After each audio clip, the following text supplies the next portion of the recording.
चालू।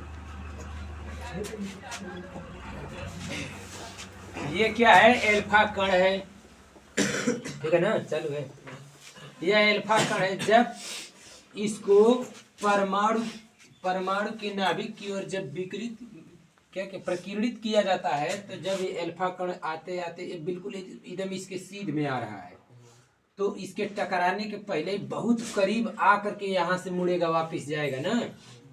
हाँ, तो मान लो कि यहाँ तक आ गया, तो उस टाइम यहाँ तक आने के बाद फिर वापिस जा रहा है ना, तो यहाँ पर आने के बाद एक समय ऐसा आता है कि वह रुकता है, फिर वहां से चला जाता है। तो उस समय स्थितिज कण स्थित हो जाता है, तो उसकी स्थितिज ऊर्जा रहती है, ठीक है। और जब वहां से जाता है तो वही स्थितिज ऊर्जा गतिज ऊर्जा में बदल जाती है। बात समझ में आ रही है? तो मान लो कि इसके नाभिक से वह दूरी r0 हो, ठीक। और यह परमाणु किसी भी तत्व का परमाणु है, जैसे जिसका परमाणु क्रमांक Z है, जैसे मान लो 11, 12, 13 कुछ भी परमाणु क्रमांक हो सकता है। तो मान लो कि इसका परमाणु क्रमांक Z है, तो नाभिक में धनावेश कितना होगा? Ze होगा और प्लस में होगा। और एल्फा कण क्या होता है? 2 धनावेश होता है, तो वो आके जब इसके नजदीक आ जा रहा है तो ये हो गया +2e। कोई दिक्कत? यह +Ze और यह +2e। अब इन दोनों के लिए क्या होगा?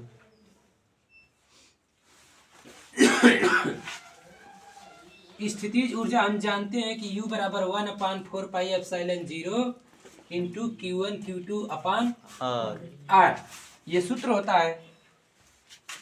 तो यहाँ से जब एल्फा कण बिल्कुल इसके करीब आ जा रहा है, तो उस टाइम इसकी स्थितिज ऊर्जा U बराबर होगी 1/4πε0 इंटू Q1 Q2। Q1 की जगह हो जाएगा Ze और Q2 की जगह क्या होगा? 2e अपान R। इसका R होगा R0, क्योंकि R के जगह पर R0 है ना। R0 दूरी पर इसका स्थिर वैद्युत बल सबसे अधिक हो जा रहा है, जो कि इसको स्थितिज ऊर्जा में परिवर्तित कर रहा है, क्योंकि ये प्रतिकर्षण कर रहा है। जब अल्फा कण धीरे धीरे आएगा तो प्रतिकर्षण बल का मान बढ़ता जाएगा। एक समय ऐसा आएगा कि जब बहुत करीब हो जाएगा तो रुक जाएगा, क्योंकि प्रतिकर्षण बल बहुत अधिक हो गया, ठीक है। फिर जब यहाँ से यह वापिस जाएगा तो जितना स्थितिज ऊर्जा है वही पूरी ऊर्जा गतिज ऊर्जा में बदलेगी। बात समझ में आ रही है? यहाँ से क्या होगा? R0 परमाणु के 1/4πε0 इंटू 2Ze² अपान U, ठीक है। अपान क्या होगा? U का मतलब स्थितिज ऊर्जा। कोई दिक्कत? R0 से भी गतिज ऊर्जा है। R0 गतिज ऊर्जा है। R0 गतिज ऊर्जा निकालना है क्या? R0 निकालना गतिज ऊर्जा है नहीं, नाभिक के आकार का आकलन किया जा रहा है कि नाभिक कितना बड़ा होगा, ठीक। यही ना हेडिंग डाले थे, नाभिक के आकार का आकलन।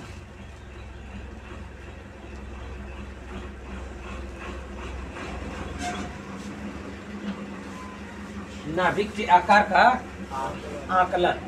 तो अगर हम नाभिक के करीब जब इस कण को विकृत करेंगे तो नाभिक के जितना ही करीब आएगा तो समझ लेना कि नाभिक उतना ही छोटा है।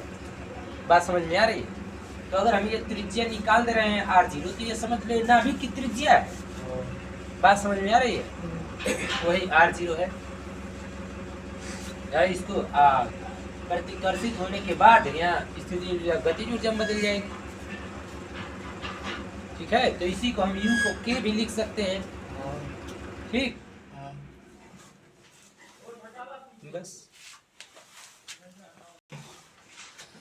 देखो, हम जानते हैं कि नाभिक के चारों तरफ इलेक्ट्रॉन एक निश्चित कक्षा में घूमता रहता है। उस निश्चित कक्षा की त्रिज्या के लिए हम परमाणु के बोहर सिद्धांत का प्रयोग करेंगे। ठीक है।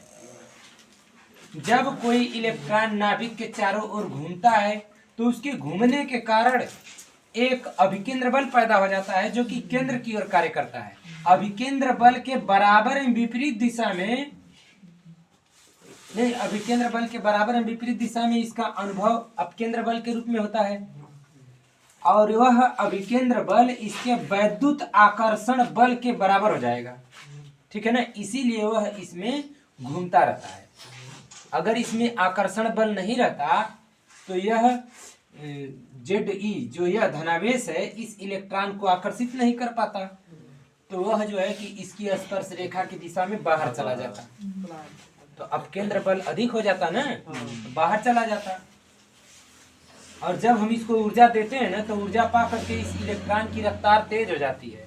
जब इसकी रफ्तार बढ़ जाती है तो इसके वैद्युत आकर्षण बल से वह इलेक्ट्रॉन बाहर चला जाता है, मतलब यह वैद्युत आकर्षण बल कमजोर हो जाता है और घूमने के कारण उसका वेग बढ़ जाता है, तो mv²/r वो वाला बल अधिक हो जाता है, इसलिए वो बाहर चला जाता है।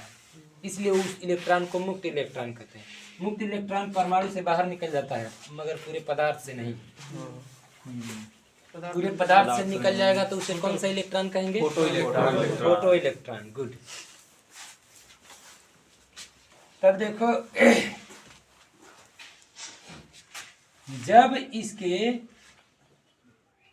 जब इसके एक निश्चित कक्षा में r त्रिज्या के निश्चित कक्षा में इलेक्ट्रॉन घूम रहा है तब उसका अभिकेंद्र बल mv²/r बराबर इसके बीच में लगने वाला वैद्युत आकर्षण बल के बराबर होता है। यही ना पढ़े हो? 1/4πε0 इंटू Q1 के जगह हो जाएगा ZE और गुणे Q2 के जगह खाली E/r²। यही ना होगा? r²।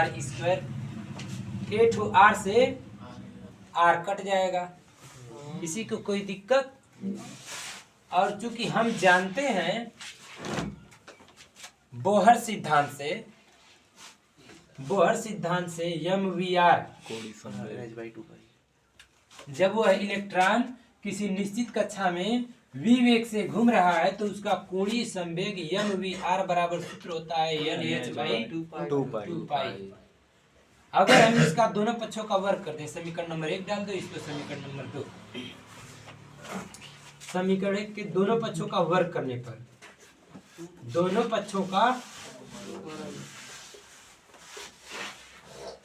वर्ग करने पर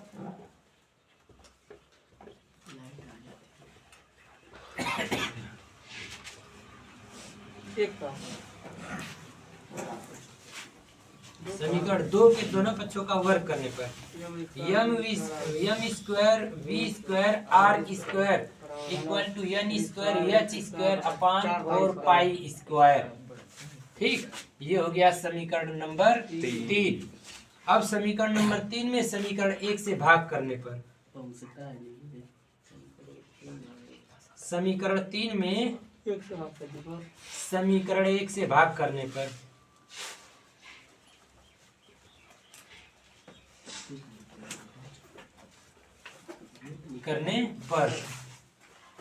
समीकरण 3 में समीकरण 1 से भाग कर दो, m²v²r² बटा mv² बराबर n²h²/4π²।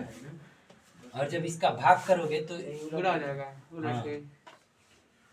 इसका भाग करोगे तो 4πr² ऊपर चला, 4πε0 ऊपर चला जाएगा, इंटू r ऊपर चला जाएगा बटा ZE²।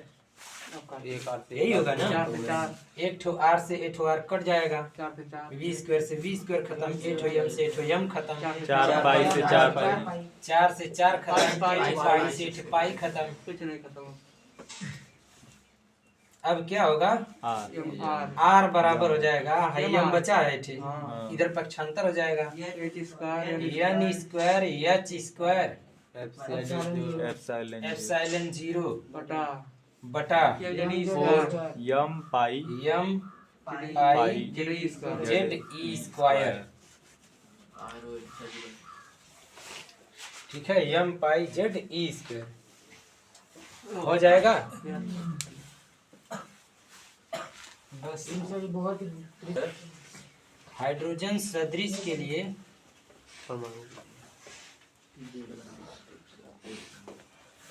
जेड बराबर 1, तब हो जाएगा आर बराबर N square H square epsilon 0 बटा यम पाई ई स्क्वायर। ये बताओ, इलेक्ट्रॉन का द्रव्यमान तो फिक्स रहता है, पाई का मान फिक्स रहता है, इलेक्ट्रॉन का आवेश फिक्स रहता है, एप्सिलॉन 0 का मान फिक्स है, प्लैंक नियतांक फिक्स है, यह फिक्स नहीं है। ठीक है ना। अगर हम इसको कांस्टेंट मान दें तब क्या हो जाएगा, R proportional to N square. इसका मतलब ये है किसी भी इलेक्ट्रॉन की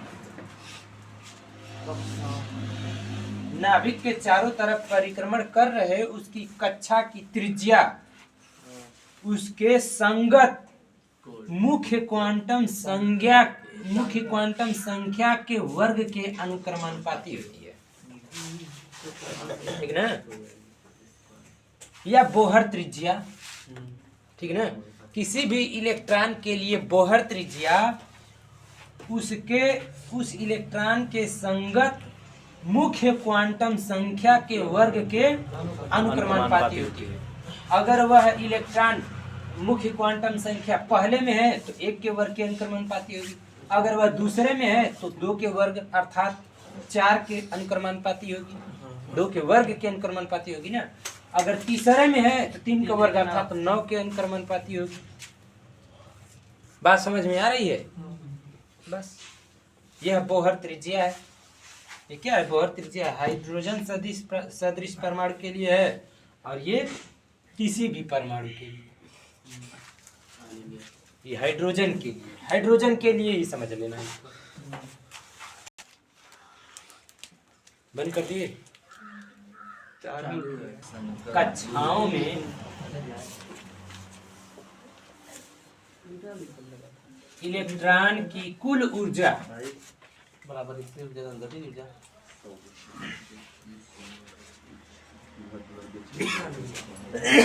कुल ऊर्जा E बराबर होता है U प्लस के। ठीक है, यही नहीं होता है। तो U के जगह हम क्या लिख सकते हैं, 1/4 pi epsilon 0 into Z E square upon R के जगह N square H square epsilon 0 R into यहाँ हो जाएगा नहीं प्लस माइनस होगा जी, स्थिति ऊर्जा माइनस बराबर करेगा क्योंकि बाधा ऊर्जा माइनस पलायन वेग में कूदा पड़े गतिज ऊर्जा प्लस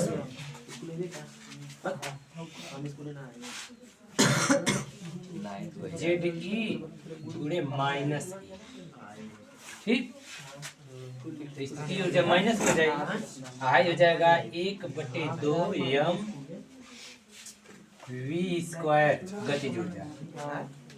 ठीक है, तो ये हो जाएगा -1/4 pi epsilon 0 into Z E square upon R के जगह आर का मान पूरा हाई वाला रखो, N square H square epsilon 0 बटा M pi Z E square, M pi Z E square. ठीक, प्लस 1/2 यम वी के जगह क्या होगा, हाई होगा ना, जेड ई स्क्वायर बटा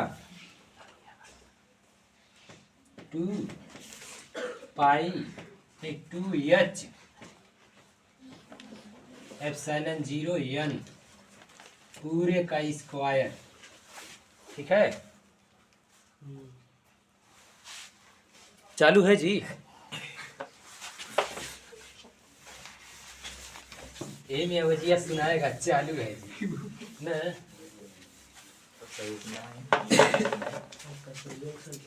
ई बराबर यहाँ से देखना 1 माइनस 1/4 पाई एप्सिलॉन 0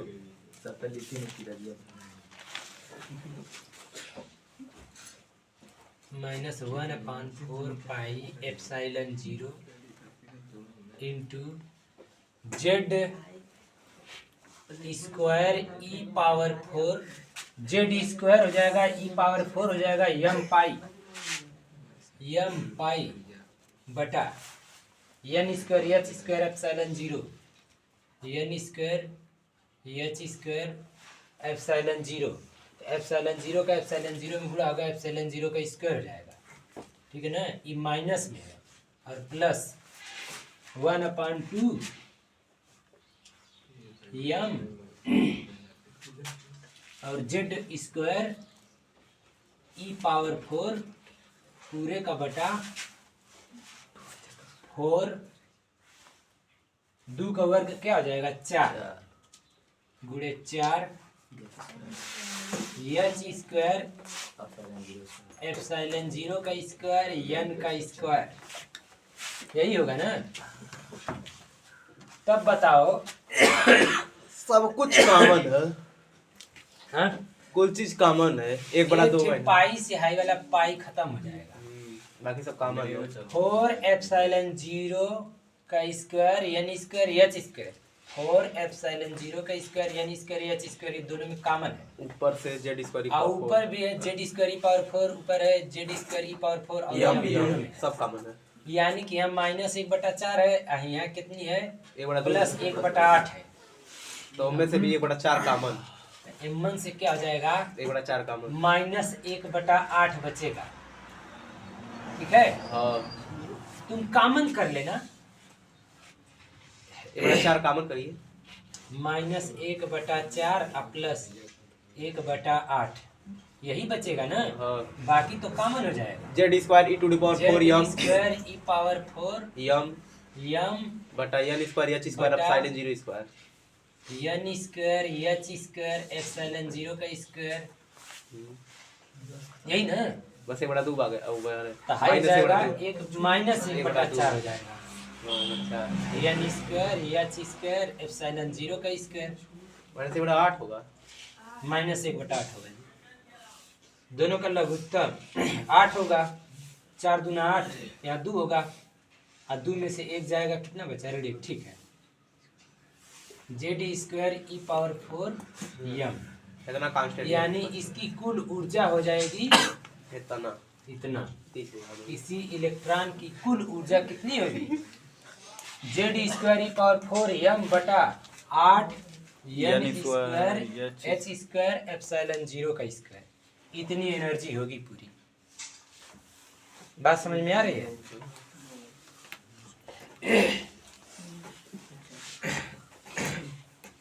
तो ये जो है यानवी कक्षा की, इसमें यन का मान दिया नहीं है तो यानवी कक्षा की एनर्जी है।